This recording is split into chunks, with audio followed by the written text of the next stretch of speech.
A hunger strike to stop 5G and to stop the Italian government from loosening their wireless radiation limits has been launched. Italy, along with countries such as China, India, Russia, and Switzerland, have far more restrictive wireless radiation limits compared to, say, the United States or Australia or Japan. However, industry has been aggressively and with billions of dollars marketing 5G and lobbying countries to change their more restrictive cell phone, cell tower radiation limits in order to fully deploy 5G and 4G. Vodafone Giga Network was born to unite. Every day we work to make it more reliable and powerful. Because even when we can't be close, we can be together. Members of Parliament have been speaking out during the session, and I'm going to play you a clip. Cari colleghi, con l'approvazione dei pareri al PNRR avete ancora una volta tradito la promessa fatta al popolo italiano di tutelare veramente la nostra salute, favorendo il governo nel suo intento di innalzare di 10 volte i limiti delle emissioni elettromagnetiche, dall'attuale 6 volt metro fino a 61 volt metro, per irradiarci tutti sempre ovunque in maniera massiccia. Continuate ad offendere le preoccupazioni di oltre 600 sindaci contrari alla sperimentazione 5G e a oltraggiare quest'Aula che l'8 ottobre 2019 aveva votato per prevenire e ridurre l'inquinamento elettromagnetico. E quindi per prevenire e ridurre l'inquinamento elettromagnetico avete ben deciso di innalzare furbescamente i limiti. Complimenti!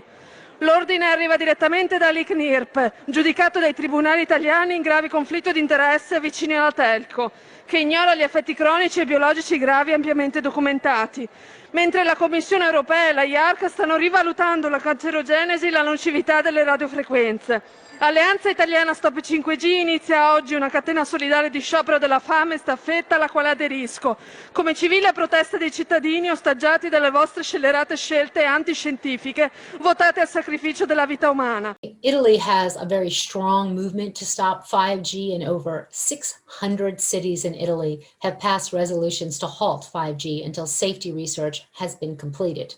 L'iniziativa è partita ieri, il 13 di aprile.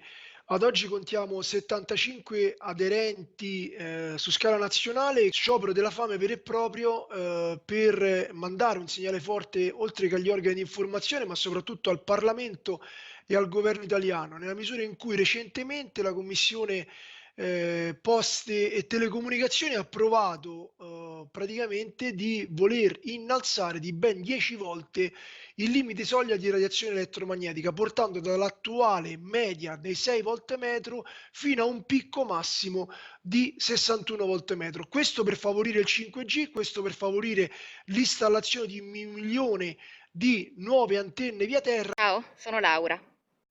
Aderisco allo sciopero della fame contro l'innalzamento dei limiti delle emissioni elettromagnetiche, perché sono una cittadina consapevole e perché sono una madre consapevole.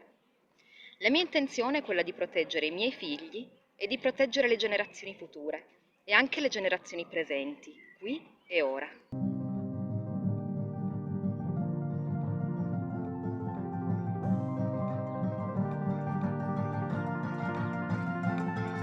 Stop 5G, stop 5G, stop. Stop 5G, stop 5G, stop. Stop 5G, stop 5G, stop. Stop 5G, stop 5G, stop. Sai che danneggia i tessuti ideologici, dovremmo solo essere un filo un po' più logici.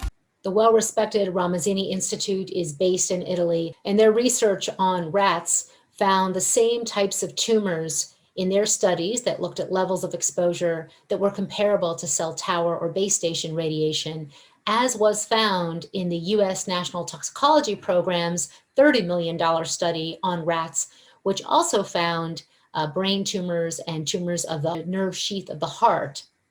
Here's a short clip of Dr. Fiorella Belpoghi discussing those findings.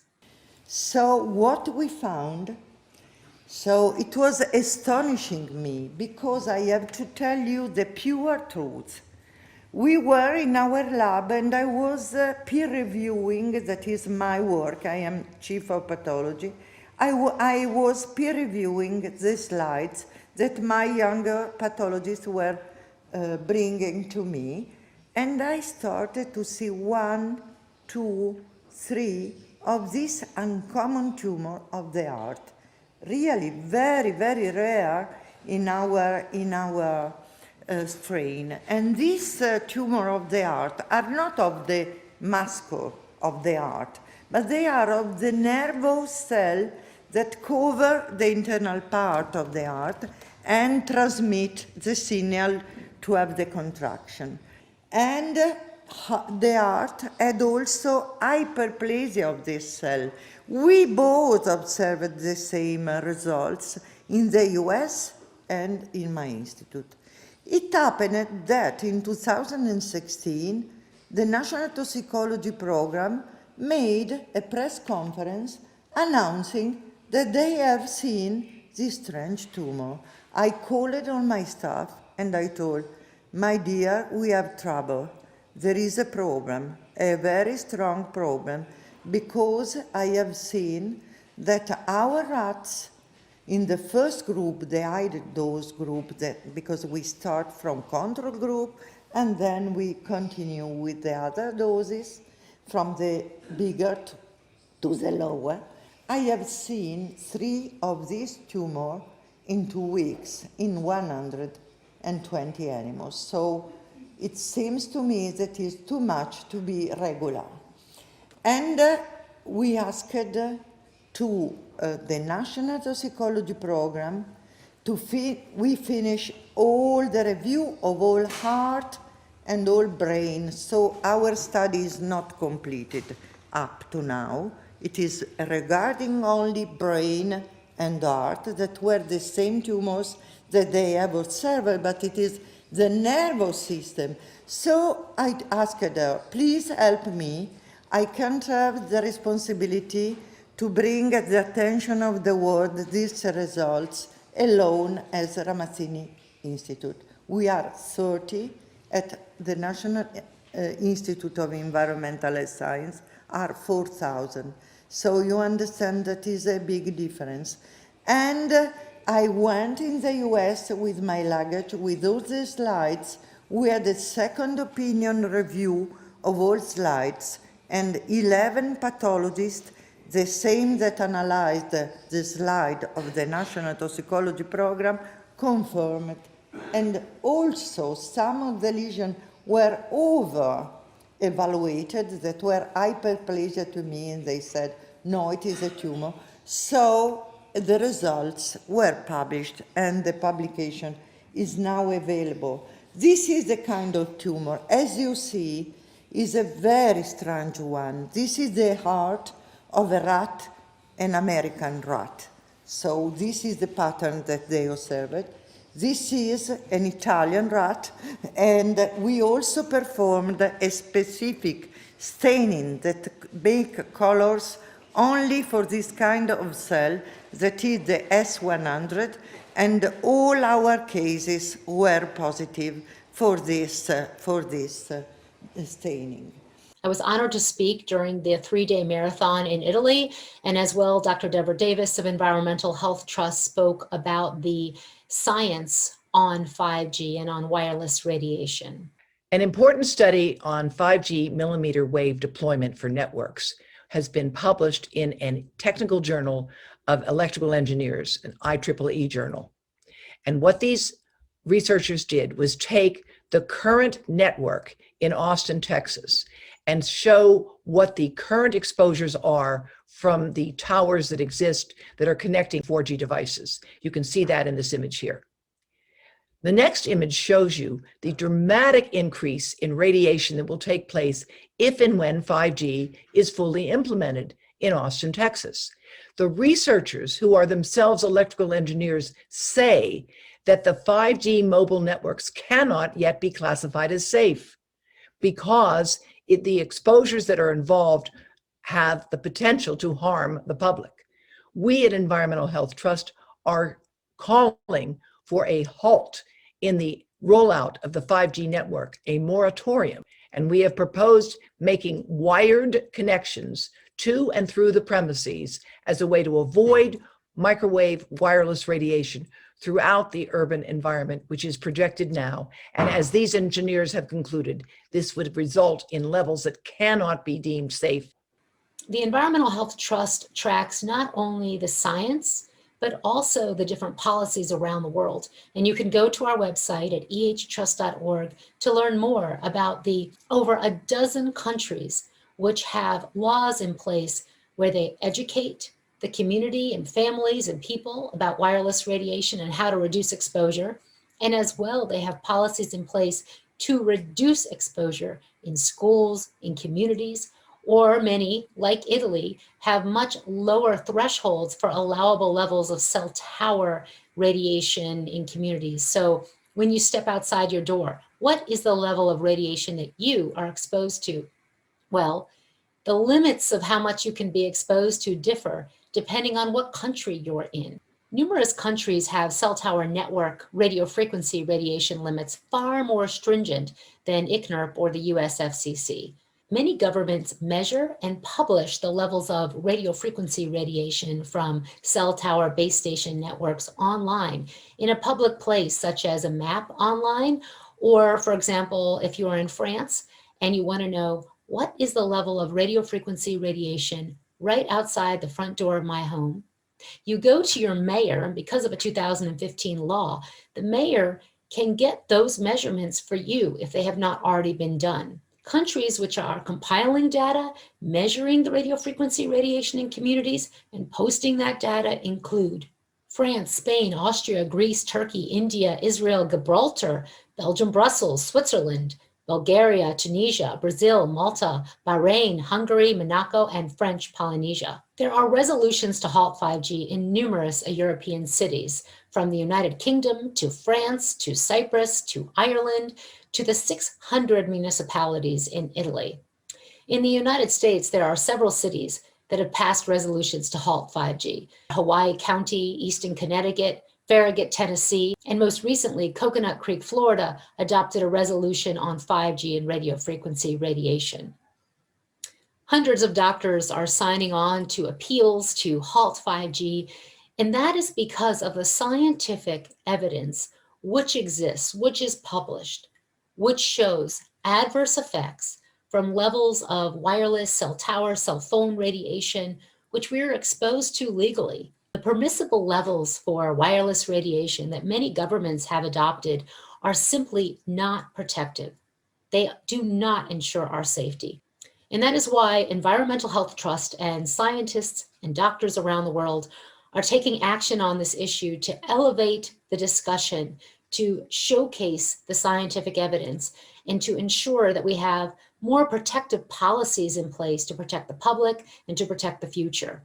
Environmental Health Trust launched a historic lawsuit against the United States FCC regarding this issue. We are calling out the US government on their lack of full review of the scientific literature related to cell phone and wireless radiation. You can learn more about that on our website at ehtrust.org. Thank you so much for your support of Environmental Health Trust. In the 1930s, they said asbestos was safe. In the 1950s, they said tobacco was safe. In the 1960s, they said DDT was safe. From the 2000s, they say cell phones are safe.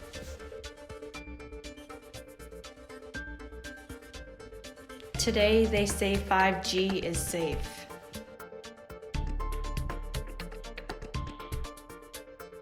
"5G is potentially much more dangerous, and it needs to be tested." It will be everywhere.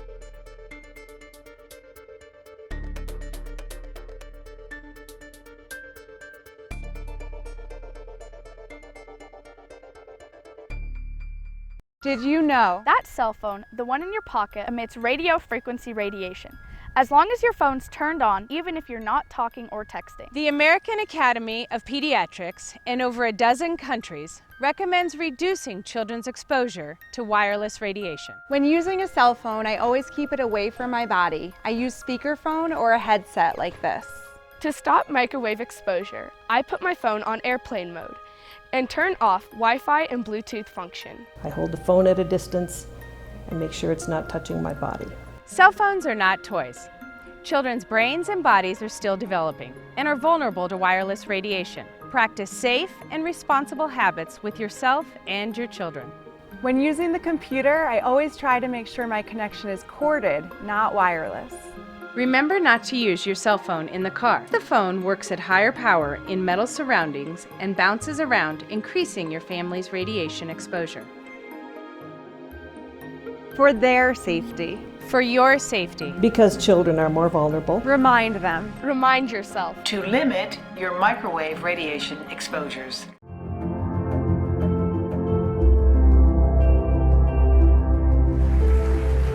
Probably the most important thing I did, I was involved as a young scientist in the committee that actually reviewed the data and recommended that there be no smoking on airplanes. You may be shocked to hear that it was even a question for science at the time, but it was. And when I look at what we know now about mobile phone radiation, I see some very interesting similarities. A growing number of prominent doctors and scientists are raising warning flags over radiation this morning, and your kids could be facing a greater risk of exposure. I think the most important study is a study by the National Toxicology Program in a classic large carcinogenicity test, one of the largest ever performed, and for that matter, one of the most expensive. They found increased risk of the tumors which we believe radiofrequency radiation is causing in man. Particular tumors called schwannomas. In the rats, they were in the heart. In humans, they're often in the nerve, the ear nerve, the vestibular nerve. Cell phone providers say they follow all safety guidelines put into place by the FCC. The current FCC safety standard was developed nearly 20 years ago. The manufacturers actually tell people in the instruction manual, which I never read, not to put the cell phone against your ear. It does say exactly that. There's the BlackBerry, for example, warns to keep your phone at least 0.98 inches away from the body when transmitting. With an iPhone, for example, it's 5/8 of an inch. At this point, the evidence has become sufficiently strong that cell phone radiation is a human carcinogen. A major development from California's Department of Public Health. High use of cell phones may be linked to certain types of cancer and other health effects, including brain cancer and tumors, lower sperm counts, headaches, and effects on learning, memory, hearing, behavior, and sleep. If it was a real problem, I would know. If it was a real problem, the government would protect us. How come I'm not hearing about this? They're all things I've heard when I give seminars. You know, I get up there and they say, oh yeah, if this was really a problem, they would have told us. I am they. I am a, legitimate scientist, and I am telling you.